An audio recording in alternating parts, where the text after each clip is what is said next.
ఈ నెల 17న నాగుల చవితి అంటే నవంబర్ 17వ తేదీ శుక్రవారం నాగుల చవితి. ఎంతో పవిత్రమైన విశేషమైన రోజు ఇది.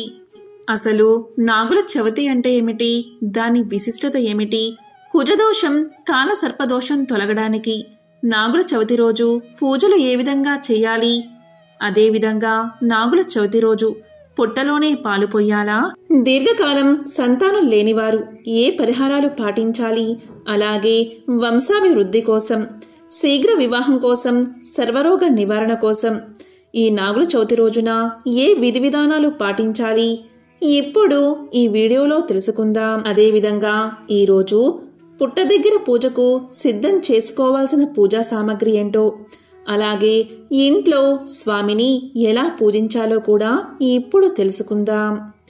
దీపావళి అమావాస్య తర్వాత వచ్చే కార్తీక శుద్ధ చతుర్థిని నాగుల చవితి పండుగ అంటారు. ఈ నాగుల చవితి రోజున నాగేంద్రుణ్ణి శివభావంతో అర్చిస్తే సర్వరోగాలు తొలగిపోయి సౌభాగ్యవంతులు అవుతారని నమ్మకం. మనం పాము పుట్టకి ఎందుకు పూజ చేస్తాము, పుట్టలో పాలు ఎందుకు పోస్తాము అంటే ఈ మానవ శరీరం అనే పుట్టకు 9 రంధ్రాలు ఉంటాయి. అవే నవరంధ్రాలు. అలాగే మానవ శరీరంలో వెన్నుముకను వెన్ను బాము అంటారు. పుట్టలో పాము ఎలా ఉంటుందో మానవ శరీరం కూడా పుట్టలాగే ఉంటుందని పురాణాలు తెలుపుతున్నాయి. ఈ మానవ శరీరం అనే పుట్టకు 9 రంధ్రాలు ఉంటాయి. వాటిని నవరంధ్రాలు అంటారు. అదేవిధంగా పుట్టలో పాము ఎలా ఉంటుందో పుట్టగా చెప్పబడే మన శరీరంలో కూడా వెన్నెముక ఉంటుంది. దీనిని వెన్నుపాము అని పిలుస్తారు. అందులో కుండలిని అనే శక్తి ఉంటుందని యోగా శాస్త్రం తెలియజేస్తుంది. ఇది మానవ శరీరంలో నిద్రిస్తున్నట్లుగా నటిస్తూ కామ, క్రోధ, మద మాత్సర్యాలు అనే విషాన్ని కక్కుతూ మానవుల్లో సత్వగుణ సంపత్తిని హరించి వేస్తూ ఉంటుందని, అందుకు నాగుల చవితి రోజు పుట్టల్లో ఆరాధించి పుట్టలో పాలు పోస్తే మానవుడిలో ఉన్న విషసర్పం కూడా శ్వేతత్వాన్ని పొంది ఇది శ్రీ మహావిష్ణువు నివసించే తెల్లని ఆదిశేషుగా మారుతుందని, ఇలాంటి కోరికతో చేసేదే పుట్టలో పాలు పోయడం వెనుక ఉన్న ఆంతర్యమని పురాణాలు చెబుతున్నాయి. నాగుల చవితి రోజు భక్తి శ్రద్ధలతో పుట్టలో పాలు పోసి నాగేంద్రుణ్ణి పూజిస్తే ఐశ్వర్యం కలగడంతో పాటు సంతానం లేని వారికి సంతానం కలుగుతుందని శాస్త్రాలు చెబుతున్నాయి. దీనికి సమాధానం కూడా ఉంది. పాము పుట్టలను ఏర్పరచవు, చీమలే ఏర్పరుస్తాయి. చీమలు ఈ విధంగా పుట్టల్ని పెట్టేటప్పుడు వాటి నోటి నుంచి ఒక ద్రవం వస్తుంది. ఈ ద్రవం మెత్తటి మట్టిలో కలిసి గట్టిగా మారుతుంది. ఎంత గట్టిగా అంటే వానలు కురిసినా ఇది కరగదు. ఈ మెత్తటి మట్టిలో ఎలాంటి రాళ్లు ఉండవు. ఇదే దీని విశిష్టత. ఆ పుట్టలపైన పాములు సంచరించి అవి రేతస్సును, రజస్సును విడుదల చేస్తాయి. అవి మట్టిలో కలుస్తాయి. పాము గుడ్లు పెట్టి పిల్లలను చేస్తుంది. ఇది ప్రకృతి నియమం. ఈ మట్టిలో కలిసిన పదార్థాలు మనం పోయి పాలు, తేనె కలిపి పుట్టలో పొయ్యగానే అవి సువాసనలు వెదజల్లుతాయి. ఆ వాసన వల్ల మన శరీరమంతా హార్మోన్లు ఉత్పత్తై పిల్లలు పుట్టడానికి దోహదం చేస్తుంది. ఇది పరిశీలించి చూడవలసిన అంశం. అందుకే ఈరోజు పిల్లలు పుట్టనివారు, ఆడవారు పొత్తి కడుపుకు మట్టిని రాసుకుంటారు. ఇలా రాసుకుని మన పూర్వీకులు ఉత్తమ ఫలితాలు పొందారు.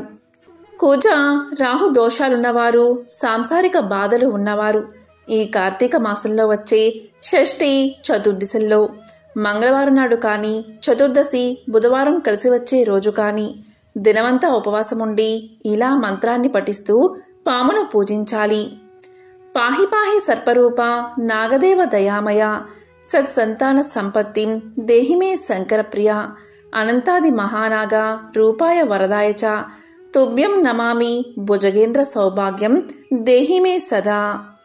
అలా ఆవుపాలు పుట్టలో పోసి నాగ పూజ చేసి చలిమిడి, చిమ్మిలి, అరటిపళ్ళు మున్నగునవి నివేదన చేయాలి.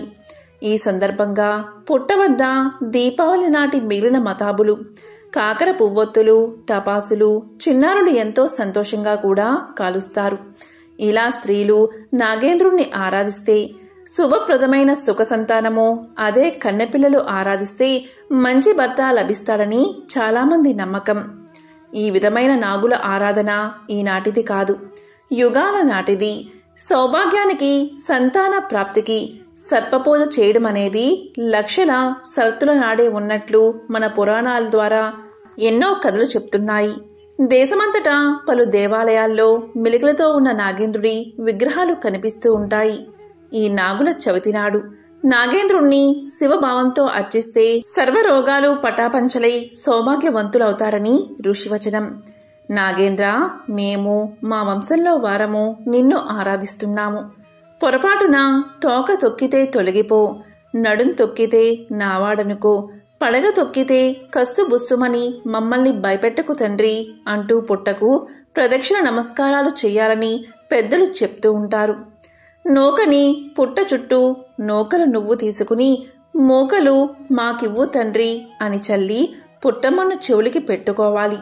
మనకి పంట సరిగ్గా పండి మన పొట్ట నిండడానికి ఎంతో సహాయపడే ఈ పాముల్ని ఈ ఒక్కరోజైనా మనసారా తలుచుకుని వాటి ఆకలి దప్పికలు తీర్చడమే ఈ పండుగ యొక్క ముఖ్య ఉద్దేశం. నాగుల చవితి రోజున ఈ కింది శ్లోకాల్ని పఠిస్తే కలిదోష నివారణ అవుతుందని శాస్త్రాలు చెబుతున్నాయి. కర్కోటస్య నాగస్య దయంత్యా నలస్య చ ఋతుపర్ణస్య రాజర్షి కీర్తనం కలినాశనం. కర్కోటకస్య నాగస్య దయంత్యా నలస్య చ ఋతుపర్ణస్య రాజర్షి కీర్తనం కలినాశనం. ఈ సర్పారాధనకు తామర పువ్వులు, కర్పూరం పువ్వులు, లడ్డూ మున్నగునవి ప్రీతికరమని చెప్తారు.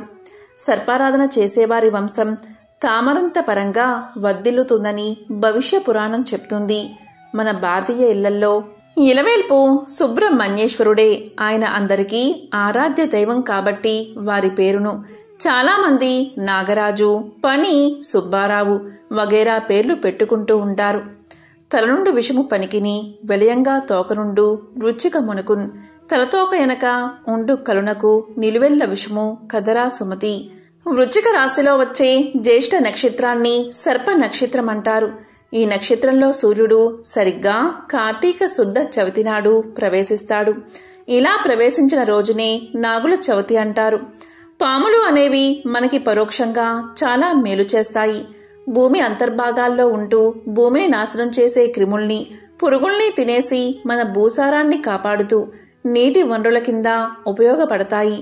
అటువంటి పాముల్ని ఈ రోజున కొలచి మనకి తిండికి, ఆరోగ్యానికి, సంతానానికి ఏ రకమైనటువంటి ఇబ్బందులు కలగకుండా కాపాడమని ఈ రోజున ప్రత్యేక పూజలు చేసి ఇక పూజా విధానం తెలుసుకుందాం. దైవారాధన అనేది ఒక నమ్మకం. ఏనాడు నమ్మకం మూఢనమ్మకం కాకూడదు. మూఢనమ్మకాలు జీవితంలో అనర్థాలకి దారితీస్తాయి. నమ్మకము మనశ్శాంతిని, మనోబలాన్ని కలగజేస్తుంది. ఇక నాగుల చవితి రోజున ఉదయాన్నే లేచి తల స్నానం చేసి ఇంట్లో దేవుని దగ్గర దీపారాధన చెయ్యాలి. ఎరుపు రంగు దుస్తులు ధరించాలి. తరువాత పూజా మందిరాన్ని, ఇంటిని శుభ్రం చేసుకోవాలి. గడపకు పసుపు, కుంకుమ, గుమ్మానికి తోరణాలు, పూజా మందిరాన్ని ముగ్గులతో అలంకరణ చెయ్యాలి. పూజా మందిరంలో కలశాన్ని ఏర్పాటు చేసి దానిపై ఎరుపు వస్త్రాన్ని పరుచుకోవాలి. నాగేంద్ర స్వామి అంటే పాము పడగ ప్రతిమ కాని లేదా ఫోటోను కాని పూజకు ఉపయోగించాలి. పూజకు మందార పువ్వులు, ఎర్రటి పువ్వులు, కనకాంబరాలు, నైవేద్యానికి చిన్న చిన్న ఉండ్రాళ్ళు, వడపప్పు, అరటిపళ్ళు, చలిమిడలను సిద్ధం చేసుకోవాలి. ఉదయం 9 గంటల్లోపు పూజను పూర్తి చేయాలి. పూజకు ముందు నాగేంద్ర అష్టోత్తరము, నాగేంద్ర స్తోత్రము, నాగస్తుతి, నాగేంద్ర సహస్రనామాలను పఠించడం వల్ల సకల సంతోషాలు ప్రాప్తిస్తాయని పురాణ విశ్వాసం. స్తోత్రాలు పఠించేందుకు వీలుకాని పక్షంలో ఓం నాగేంద్ర స్వామినే నమః, ఓం నాగేంద్ర స్వామినే నమః అనే మంత్రాన్ని 108 సార్లు జపించాలి. దీపారాధనకు నువ్వుల నూనెను వాడాలి. 7 దూదివత్తులు ఆవునేతో సిద్ధం చేసుకున్న దీపముతో హారతి ఇచ్చి నైవేద్యాన్ని సమర్పించాలి. పూజ ముగిసాక నాగేంద్ర స్వామి నిత్య పూజ అనే పుస్తకాన్ని తాంబూలంతో చేర్చి ముత్తైదువులకు అందజేయాలి. తరువాత దగ్గరలో ఉన్న పుట్ట వద్దకు పోయి దీపం వెలిగించి పుట్టలో పాలు పోసి పూజ చేయాలి. పూజ అయిన తర్వాత నైవేద్యం పెట్టి ఆ రోజు పగలంతా ఉపవాసముండి రాత్రికి భోజనం చేయాలి. ఇది వ్రతాన్ని ఆచరించే పద్ధతి. నాగుల చవితి రోజున నాగ దేవతలకు పంచామృతాలతో అభిషేకం చేయిస్తే సర్వం సిద్ధిస్తుందని నమ్మకం. అలాగే దేవాలయాల్లో నాగేంద్ర అష్టోత్తర పూజ, నాగేంద్ర సహస్రనామ పూజలు చేయించడం శుభదాయకం. ఇంకా మోపీదేవి ఆలయం నాగేంద్రస్వామి పుట్టలను నాగుల చవితి రోజున సందర్శించేవారికి అనుకున్న కార్యాలు దిగ్విజయంగా పూర్తవుతాయని పురోహితులు చెబుతున్నారు. చెవి బాధలు, కంటి బాధలు ఉన్నవాళ్లకు చవితి ఉపవాసం మంచిది. నాగవస్త్రాలు పుట్టమీద పెట్టి తీసి ధరిస్తే మనోరథాలు తీరతాయి. దీపావళి పండుగ వెళ్లిన 4వ నాడు మనకు నాగుల చవితి వస్తుంది. సంతానానికి సర్ప పూజకు గల సంబంధాన్ని తెలపడానికి బ్రహ్మ పురాణంలో ఒక కథ ఉంది. హైందవ సంప్రదాయంలోనే కాక జైన బౌద్ధ ధర్మాల్లోనూ నాగారాధనకు ప్రాముఖ్యం ఉంది. అమరావతి స్తూపంలో ఫణీంద్రుడు పడగవిప్పిన చిత్రాలు ఉన్నాయి. దుర్గాదేవి పరివారంలో ఒక సర్పం కూడా ఉంది. శివుడు నాగభూషణుడు, అతని వింటినారి వాసుకి శ్రీ మహావిష్ణువు మేను వాల్చింది నాగతల్పంపైనే. వినాయకుడి సర్పం ఆభరణం యజ్ఞోపవీతం కూడా. కుమారస్వామి వాహనమైన మయూరం కాళ్లకు సర్పాలు చుట్టుకుని ఉంటాయి. ఆంధ్రదేశం దాదాపు 2500 సంవత్సరాల క్రితం నాగరాజుల ఏలుబడిలో ఉన్నట్టు, వారి వల్లే ఈ దేశానికి నాగభూమి అనే పేరు ఏర్పడిందని బౌద్ధ గాథలు వెల్లడిస్తున్నాయి. నాగుల చవితికి మిగతా పండుగల్లాగా ఇళ్లకు సున్నాలు అవి పూయకూడదు. ఇళ్లల్లో కాని పొలాల్లో కాని కన్నాలు ఉంటే పూడ్చకూడదు. ఇల్లు తుడిచాక ముగ్గు పిండితో ముగ్గు పెట్టకూడదు. శుద్ధముక్కలు లేకపోతే చాక్ పీస్తోనే ముగ్గు పెట్టాలి. అన్ని గుమ్మాలకి తలుపులకి ఆస్తిక అని వ్రాయాలి. ఆస్తికుడు ఎవరంటే అర్జుని కొడుకు అభిమన్యుడు. అభిమన్యుడు యుద్ధంలో మరణించినప్పుడు అతని భార్య ఉత్తర గర్భవతి. అభిమన్యుని కుమారుడు పరీక్షితుడు. పరీక్షితుడి కుమారుడు జనమేజయుడు. అనాలోచితంగా చేసిన పాప ఫలితంగా, శాప ఫలితంగా పరీక్షితుడు పాముకాటు వల్ల మరణిస్తాడు. తండ్రి మరణానికి ప్రతీకారంగా జనమేజయుడు పాముజాతిని ముట్టు పెట్టాలని సర్పయాగాన్ని నిర్వహిస్తాడు. యాగం మధ్యలో సర్పజాతిని రక్షించడానికి ఆస్తికుడు వచ్చి తన మాటల చాతుర్యంతో జనమేజయుణ్ణి ఒప్పించి సర్పయాగాన్ని ఆపి జగత్ కళ్యాణ కారకుడు అవుతాడు. అందుకే నాగుల చవితి రోజు ప్రతి వాకిలి దగ్గర ఆస్తిక అని రాసి సర్పజాతిని కాపాడిన వాడిని తలుచుకోవడం జరుగుతుంది. ఈ ఒక్క విషయం మీరందరూ గుర్తుపెట్టుకోండి. పాములు సరీసృపాలు కనుక పాలు తాగవు. అలా అని అన్ని పాములు పాలు తాగవని కాదు. దేవతా సర్పాలు మాత్రమే పాలు తాగుతాయి. మామూలు పాములు పాలు తాగితే అరగక కక్కేస్తాయి. ఒక్కోసారి మరణిస్తాయి కూడా. దేవతా సర్పాలు ఎక్కడ పడితే అక్కడ ఉండవు. మనిషి కంటికి కనిపించవు. అంటే మానవ కదలికలు లేని మహా అరణ్యాల్లో మాత్రమే ఉంటాయి. అందువల్ల పుట్టలో ప్యాకెట్ల కొద్దీ పాలు పోయకండి. నాగజాతిని తలుచుకుని నాగదేవతకు నైవేద్యంగా 1-2 చెంచాల పాలు మాత్రమే పుట్టలో పోసి మిగతావి ప్రసాదంగా స్వీకరించడం మంచిది. నాగదేవత పూజలో పసుపు కుంకుమలను పుట్ట దగ్గర వాడవద్దు. పసుపు అంటే పాములకు అలర్జీ. పసుపు వాటి శరీరానికి అంటుకోవడం వల్ల కూడా అవి మరణించే అవకాశం ఉంటుంది. పండుగ పూట పాపం చేయకండి. పుట్ట దగ్గర పూజించాక ఇంటి గడప దగ్గర కూడా పాలు పోయాలి. ప్రతి ఇంటి గుమ్మం దగ్గర నాగరాజు కొలువుండి ఇంటిని రక్షిస్తూ ఉంటాడు కనుక ఇంటి గడప మీద పాలు పోయండి. కాసింత చిమ్మిలి చలివిడి పెట్టండి.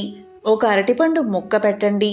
మర్నాడు ఇంట్లో బంగారంతో కాని వెండితో కాని చెక్కతో కాని మట్టితో కాని చేసిన నాగ ప్రతిమను పంచామృతాలతోనూ జాజి సంపెంగ లాంటి సువాసనలు గల పూలతోనూ పూజించండి. ఇలా నాగపూజ చేస్తే సర్పదోషాలు నశిస్తాయి. ఈరోజు విశేషంగా స్వామిని ఈ పూలతో పూజిస్తే విశేష ఫలితాలు కలుగుతాయి. ఈరోజు స్వామిని మల్లె పువ్వులతో పూజిస్తే భార్యాభర్తలు అన్యోన్యంగా అనురాగంగా ఉంటారు. ఈరోజు నాగేంద్రుడి ప్రతిమను సన్న జాజులతో కానీ తెల్లటి కలువలతో కానీ పూజిస్తే గృహయోగం కలుగుతుంది. అలాగే స్వామిని బిల్వ పత్రాలతో అర్చిస్తే సిరి సంపదలు కలుగుతాయి. అలాగే నాగేంద్రుణ్ణి పసుపు రంగు పూలతో పూజిస్తే ఆరోగ్యం సిద్ధిస్తుంది. అంతేకాదు దీర్ఘకాలంగా బాధపడుతున్న రోగాల నుంచి నివారణ జరుగుతుంది. ఇలా ఈ పూలతో పూజిస్తూ నాగేంద్ర అష్టోత్తరం, నాగేంద్ర స్తోత్రం, నాగస్తుతి మొదలైనవి పఠించి పూజ చెయ్యండి. ఇవేవి చదవడానికి శక్తి లేనివారు ఈ ఒక్క నామాన్ని 108 సార్లు జపించండి. అదే ఓం నాగేంద్ర స్వామినే నమః, ఓం నాగేంద్ర స్వామినే నమః, ఓం నాగేంద్ర స్వామినే నమః. ఈ నామాన్ని 108 సార్లు పఠించండి. స్వామివారికి ధూపదీప నైవేద్యాలు సమర్పించి హారతిని ఇచ్చి పూజ ముగించండి. ఇప్పుడు పుట్ట దగ్గర పూజ చేసుకోవాల్సిన వాళ్ళు సిద్ధం చేసుకోవాల్సిన పూజా సామాగ్రిని చూద్దాం.